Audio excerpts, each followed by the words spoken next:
নমস্কার। জেলে যাওয়ার ভয় পাচ্ছেন মমতা, এমনটা আমি বলছি না, শুভেন্দু অধিকারী বলছেন।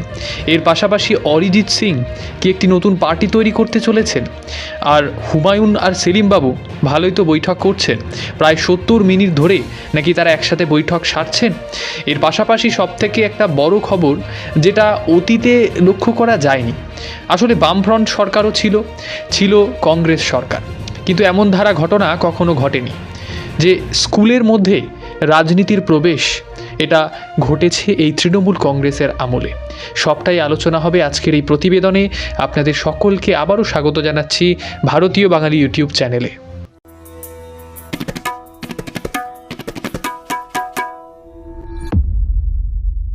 শুভেন্দু অধিকারীর বক্তব্য যে আইপ্যাকের যে কাণ্ড, সেই আইপ্যাক কাণ্ডে নাকি মমতা দেবী রীতিমতো জেলে যাওয়ার জন্য ভয় পাচ্ছেন, তাকে দিল্লি পুলিশ গ্রেপ্তার করতে পারে, এমন ধারা তার মন্তব্য। এই শুভেন্দু অধিকারীর মন্তব্য কোথাও না কোথাও ইঙ্গিতপূর্ণ মন্তব্য বলে মনে হচ্ছে না আপনাদের?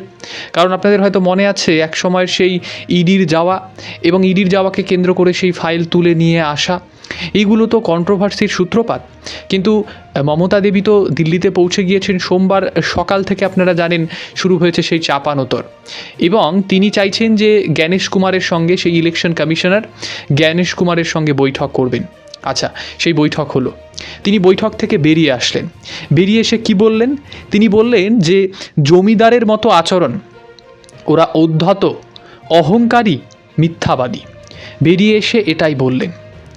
আদেও যদি মিটিংটা না হতো, ভেতরে ঢুকে কোনো যদি কথাও না হতো, বাঙালিরা এতটুকু এক্সপেকটেশন তার কাছ থেকে রাখেন যে তিনি বাইরে এসে অন্তত বলবেন না যে ইলেকশন কমিশন ভীষণভাবে কোঅপারেটিভ। তিনি গিয়েছেন সেখানে কন্ট্রোভার্সি করতে, কন্ট্রোভার্সি হয়ে গেছে এবং এখন তিনি ফিরে আসবেন। মানে ওই যে মনে পড়ে করোনার সময়, চা খেতে এসেছি, চা খাওয়া হয়েছে, এখন আমি চলে যাব, আর কোনো রকমের কথাবার্তা বলার কিন্তু জায়গা নেই। দেখুন, নির্বাচন কমিশন, এই নির্বাচন কমিশনার যিনি রয়েছেন, তিনি যে কত বড় অপদার্থ সেটা কিন্তু প্রমাণ করেছেন তিনি বহুবার, এবং বাঙালি বারে বারে অভিযোগ তুলেছেন এই নির্বাচন কমিশনারের বিরুদ্ধে। যুক্তিকতা এর মধ্যে রয়েছে কি না রয়েছে আপনারা সেটা বিচার করবেন।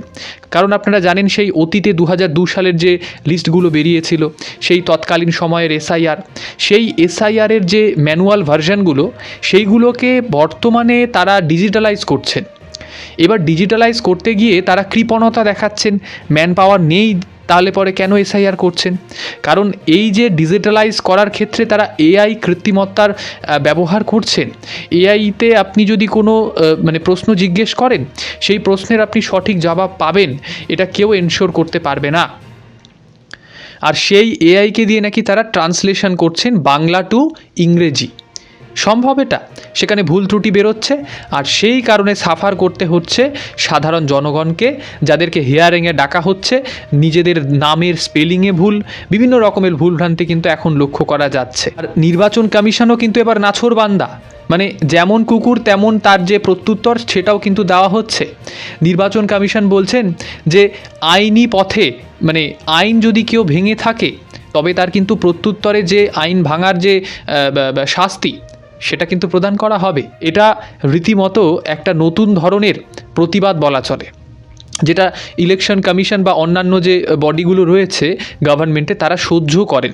মমতা দেবী যে সেখানে গিয়েছেন দিল্লিতে কন্ট্রোভার্সি করতে, কতজন পুলিশ কর্মীকেও নাকি সেখানে নিয়ে যাওয়া হয়েছে, সেই সব বাঙালিদের কাছে ভীষণভাবে অপ্রাসঙ্গিক আজকের দিনে দাঁড়িয়ে। এই পরিমাণে বেকারত্ব পশ্চিমবঙ্গ জুড়ে, যে এখন একজন পিএইচডি স্কলার বলুন বা বলুন যিনি রীতিমতো বিএড পাশ করে রয়েছেন, এমএ পাশ করে রয়েছেন, তিনি বলছেন যে একটা যদি আমি ডোমের চাকরিও পেয়ে যাই না, সেটা আমার কাছে ভাগ্য। কারণ পশ্চিমবঙ্গে অন্তত পক্ষে এই যে টিচিং লাইনগুলো, সেইগুলোর অবস্থা কিন্তু করুণ থেকে করুণতর একেবারে হচ্ছে। সকল যারা শিক্ষিত মধ্যবিত্ত যুবক, সকলেই কিন্তু সবটা জানেন। আর ভোটে রিফ্লেকশনের হবেই, এইটা নিয়ে কিন্তু কোনো রকমের সন্দেহ থাকার কিন্তু কথা নয়।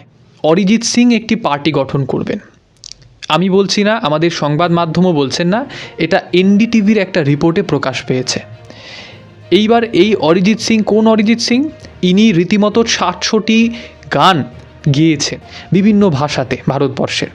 শেষ বলে যেন কিছু নেই আছে অবশ্যই। এই 700টি গান গাওয়া অরিজিৎ সিং শেষমেশ কি পলিটিক্স জয়েন করতে চলেছেন? নিঃসন্দেহে তিনি পলিটিক্স জয়েন করবেন, অনেকেই মনে করছেন, কারণ উনি নাকি অতীতে কংগ্রেসের যে বিভিন্ন সভাগুলো সেখানে নাকি গান গাইতেন। এমনটা আমি বলছি না, কংগ্রেসেরই এক নেতা বলছেন, আপনারা যাচাই করে দেখতে পারেন। তো তার বোধহয় রাজনৈতিক যে চিন্তাভাবনা সেটা ছোটোবেলা থেকে হয়তো ছিল, তিনি হয়তো যেতে চান। যদি যান তবে সাধারণ মানুষের তো কিছু করার নেই, কিন্তু এটা আপনারা নিশ্চিত থাকতে পারেন যে একজন সিঙ্গার, একজন কোনো অ্যাক্টর অ্যাক্ট্রেস যেই হোক না কেন, তিনি যখন তার অকিউপেশন মানে প্রধান পেশা ছেড়ে তিনি অন্য মানে রাজনৈতিক তার জীবন শুরু করছেন, তখন তিনি যদি একটি দলে যান তবে তার যে বিরোধী দল রয়েছেন তারা কিন্তু তার বিরুদ্ধে কুৎসা রটান। অরিজিৎ সিংয়ের ক্ষেত্রে ব্যতিক্রম হবে না, এটা আমরা কিন্তু এনশিওর করতে পারবো না। তিনিও এই যে কুৎসা তার কিন্তু সম্মুখীন হবেন এবং তার গানের সঙ্গে তাকে কিন্তু কম্পেয়ার করতে শুরু করবে মানুষ, যে তিনি রাজনৈতিক ব্যক্তি হিসেবে কতটা ভালো, তিনি গায়ক হিসেবে কতটা ভালো। সে কারণেই কি তিনি কোনো রকমের রাজনৈতিক দলে যেতে চাইছেন না। যদি উনি বিজেপিতে যান, তৃণমূল কটাক্ষ করবেন, তৃণমূল তাকে কোণঠাসা করার চেষ্টা করবেন, তিনি তৃণমূলে গেলে বিজেপি কোণঠাসা করবেন, তাই তিনি তৃণমূল বিজেপিতে না গিয়ে নিজেই একটা পার্টি দাঁড় করাতে চাইছেন। এটাই কি এনডিটিভির যুক্তি? আপনারা কি মনে করছেন?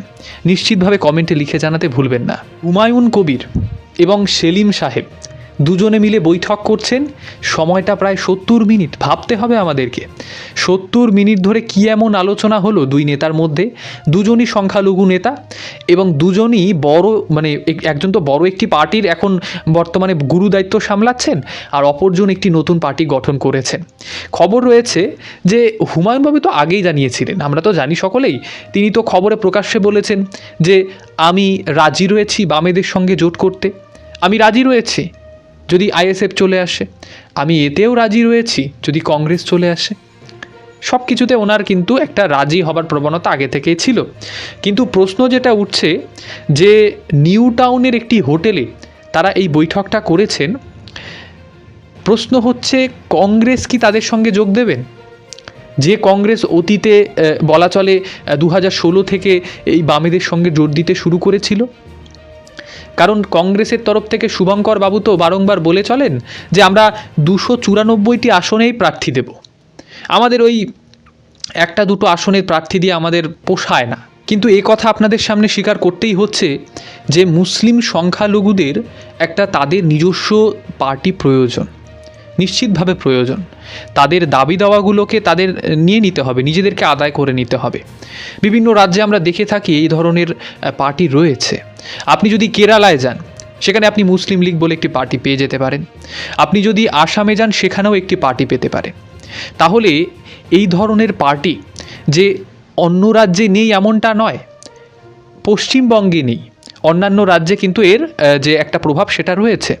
সুতরাং পশ্চিমবঙ্গে যদি এই ধরনের পার্টি আসে, তবে মুসলিমদের যে স্বার্থ সেটা হয়তো নেগোসিয়েশন তারা করতে পারবেন, যে না আমাদের সিটের বিনিময়ে আমরা আমাদের এই উন্নয়নগুলো চাইছি, এই ধরনের কিছু করবেন আশা করা যায়।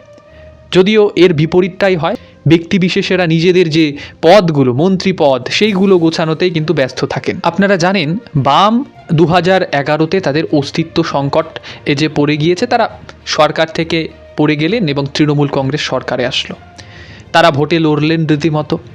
2016-তে তাদের বোধহয় একটা ওই বলা হয় না যে হঠাৎ করে বোধোদয় হলো যে না আমরা তো হেরে গেছি, আমরা তো রীতিমতো ক্ষমতাচ্যুত হয়েছি, আমরা তো একা লড়ে আর কিছু করতে পারছি না। তখন দাঁড়িয়ে তারা কংগ্রেসকে জোটসঙ্গী করলো 2016-তে। এবং এই কংগ্রেস সেই কংগ্রেস যারা 1977-এর আগে পর্যন্ত এই কংগ্রেসকেই তারা বলতেন যে কংগ্রেস নাকি বামেদের বহু কর্মীদেরকে হত্যা করেছেন, হাজার হাজার কর্মীদেরকে।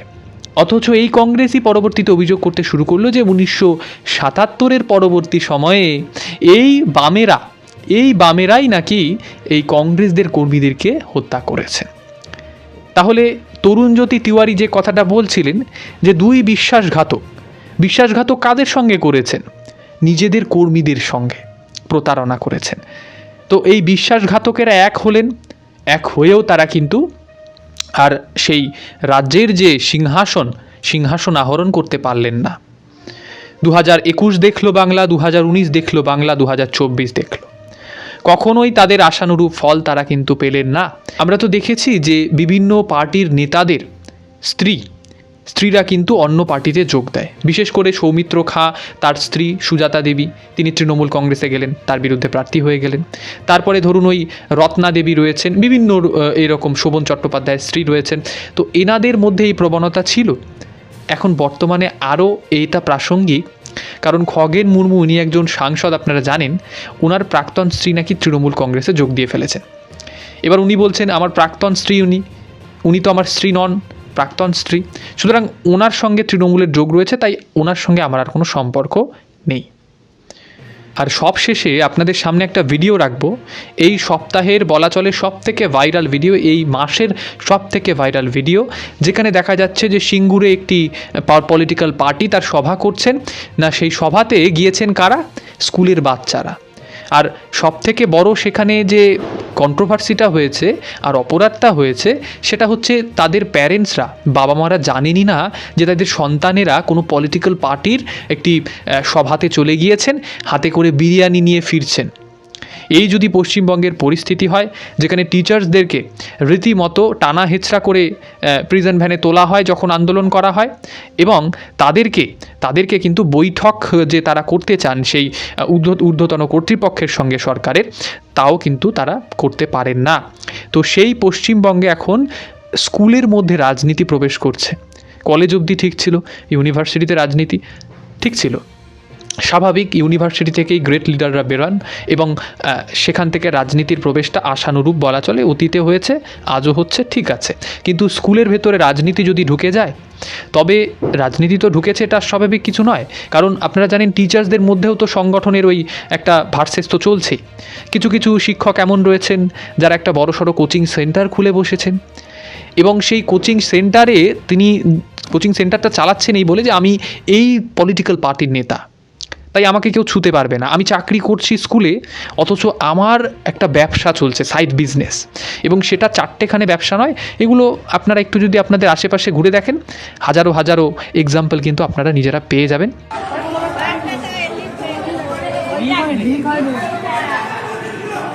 ভাই তোমাদের কোথায় নিয়ে গেছিলো? কি দিয়েছে ওটা? বিরিয়ানি প্যাকেট দিয়েছে? সিঙ্গুরে গেছিলো?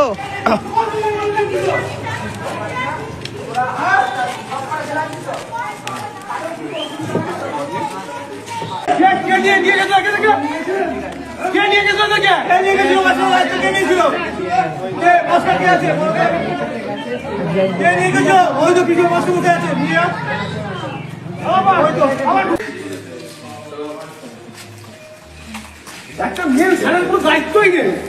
আমাকে কোনো সুযোগ দেয় না। কোনো সুযোগ দেয় না। এটা কি রে? এটা তো কথা নয়। আমি বলছি করতে পাঠিয়েছি। স্কুলের নামটা চেঞ্জ করে পাঠিয়ে অফিসে দাও না। এখানে যারা পত্র তারা পাঠিয়ে রাখবে, অন্যরা করবে না। খালি একটা সমস্যা মিটে যায়। আমার ছেলেকে বড় সাথে আমি ঠিক করবো।